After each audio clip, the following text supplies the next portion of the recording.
इसके पहले वाले क्लास में हम लोगों ने त्रिकोणमिति के जितने भी आधार पर कुछ सवाल थे बेसिक्स टाइप्स के, उन सभी सवालों को हम लोग क्या कर लिए थे, सॉल्व कर लिए थे।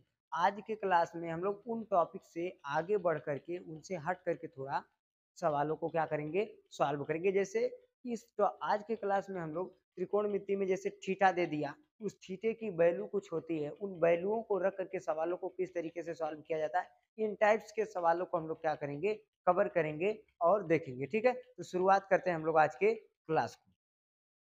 तो देखो यहाँ पे एक क्वेश्चन दे रखा है, क्या कह रहा है, साइन 60 अंश, कॉस 30 अंश प्लस साइन 30 अंश और कॉस 60 अंश, इसको हमें क्या करना है, सॉल्व करना है। तो सबसे पहले ध्यान रखना, साइन 60 अंश का मान कितना होता है। जब भी आप पढ़ेंगे त्रिकोणमिति, तो त्रिकोणमिति में आपको वहां बताया जाता है, एक सारणी होती है, जो यहाँ पे आपको सारणी दिख रही है सामने, एक ऐसी ही क्या होती है, सारणी होती है। इस सारणी में आपको sine theta, tan theta, cos theta, cosec theta, sec theta और कॉट थीटा, सभी थीटाओं का क्या दिया रहता है, मान दिया रहता है। तो इसी सारणी में से हम लोग निकालेंगे। तो देखो साइन 60 अंश का मान आपको क्या दिया है, साइन 60 अंश का मान होता है करड़ी में 3/2। तो करड़ी में 3/2, फिर क्या लिखेंगे, गुणे कॉस 30 अंश की वैल्यू कितनी होती है, करड़ी में 3/2 प्लस साइन 30 अंश का मान कितना होता है, 1/2 गुणे इसका भी मान कितना होता है, 1/2।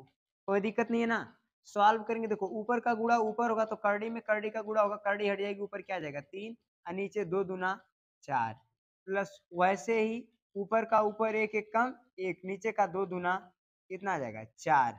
और आप भी बहुत बेसिक तरीके पे तौर पे पढ़े होंगे सवालों को, जब नीचे वाला सेम होता तो ऊपर वाले को जोड़ करके नीचे वाले को क्या कर देते हैं, लगा देते हैं। तो 3 1 क्या हो जाएगा 4 और नीचे वहां 4 है तो 4 काटेंगे, 4 एक कम 4 कितना आ जाएगा, एक हमारा निकल के आ जाएगा आंसर। कोई दिक्कत नहीं है ना। तो इस तरीके से इन सवालों को हम लोग क्या करेंगे, सॉल्व कर लेंगे।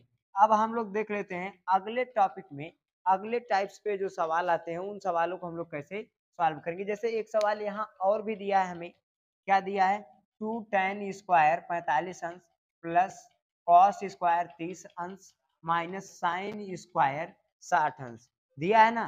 तो इन सभी सवालों को हम लोग क्या करेंगे, कैसे सॉल्व करेंगे। सबसे पहले तो देखो दो दिया है तो दो गुणे टेन 45 अंश का मान कितना होता है, एक, तो एक का स्क्वायर प्लस कॉस 30 अंश की वैल्यू कितनी होती है भाई, तो 1/, कॉस 30 अंश की वैल्यू कितनी होती है भाई, तो ध्यान रखना कॉस 30 अंश की वैल्यू होती है करड़ी में 3/2 पूरे का स्क्वायर माइनस साइन 60 अंश की वैल्यू कितनी होती है, करड़ी में 3/2 पूरे का स्क्वायर दिया तो क्या लगा देंगे, स्क्वायर।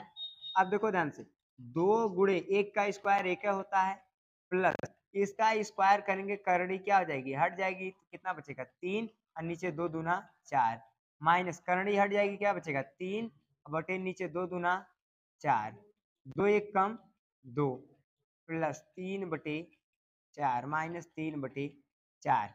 अब देखो प्लस 3/4 माइनस 3/4 खत्म हो जाएगा, क्या बचेगा हमारे पास 2 निकल के आ जाएगा हमारा आंसर। तो जो भी सवाल है इन सभी सवालों को हम लोग इसी टॉपिक्स पे इसी टाइप से क्या करेंगे, सॉल्व कर लेंगे। कोई दिक्कत नहीं है ना, आगे की चीजों को हम लोग समझेंगे कल की क्लास में। तब तक के लिए जय हिंद।